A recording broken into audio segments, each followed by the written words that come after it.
నటసింహం నందమూరి బాలకృష్ణ, బోయపాటి శ్రీను కాంబినేషన్‌లో తెరకెక్కిన 'అఖండ' మూవీ సాధించిన ఘన విజయం అందరికీ తెలిసిందే.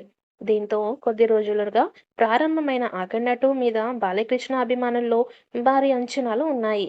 ఇప్పుడు ఈ చిత్రం షూటింగ్ రామోజీ ఫిల్మ్ సిటీలో జరుగుతోంది. ఈ షెడ్యూల్‌లో సినిమాకి సంబంధించిన పనులు, కీలక సన్నివేశాలని తెరకెక్కిస్తున్నారు. మొదటి భాగంలో అఘోరా క్యారెక్టర్‌లోని బాలయ్య వెళ్తూ వెళ్తూ నువ్వు నన్ను తలుచుకోగానే మళ్ళీ వస్తానని పాపతో చెప్తాడు. ఆ నేపథ్యంలోనే 'అఖండ 2' కథ ఎలా ఉండబోతోంది అనే ఆసక్తి అందరిలోనూ ఉంది. రెగ్యులర్ షూటింగ్‌ని జరుపుకుంటున్న ఈ మూవీని 14 రేస్ పతాకంపై అచంటారాం గోపీచంద్ అచంటలు అత్యంత భారీ వ్యయంతో నిర్మిస్తూ ఉండగా, బాలయ్య సరసన ప్రజ్ఞ జైస్వాల్ హీరోయిన్‌గా నటిస్తూ ఉండగా, తెలుగు చిత్ర పరిశ్రమలో చెందిన పలువురు కీలక పాత్రల్లో కనిపించనున్నారు.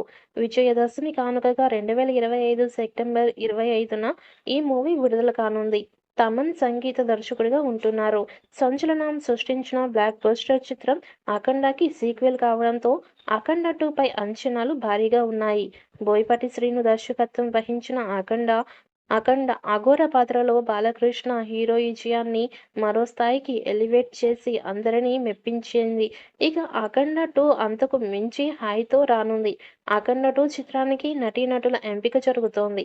ఈ సినిమాలో మెయిన్ విలన్ పాత్ర కోసం చైనీస్ వ్యక్తిని ఎంపిక చేస్తారని భావిస్తున్నారు. అందరికీ పరిచయం ఉన్న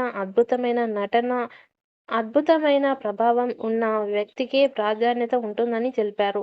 మరోవైపు 'అఖండ 2' సినిమాలో కీలక పాత్ర కోసం 16-18 ఏళ్ల అమ్మాయిని తీసుకుంటున్నట్లు చిత్ర యూనిట్ వెల్లడించింది. ఈ షెడ్యూల్‌లో బాలకృష్ణ పాత్ర తాలూకు ఇంట్రడ్యూసింగ్ షాట్‌ను తీస్తున్నారట. మొత్తానికి ఈ సినిమా కోసం బాలకృష్ణ అభిమానులు ఆసక్తిగా ఎదురుచూస్తున్నారు.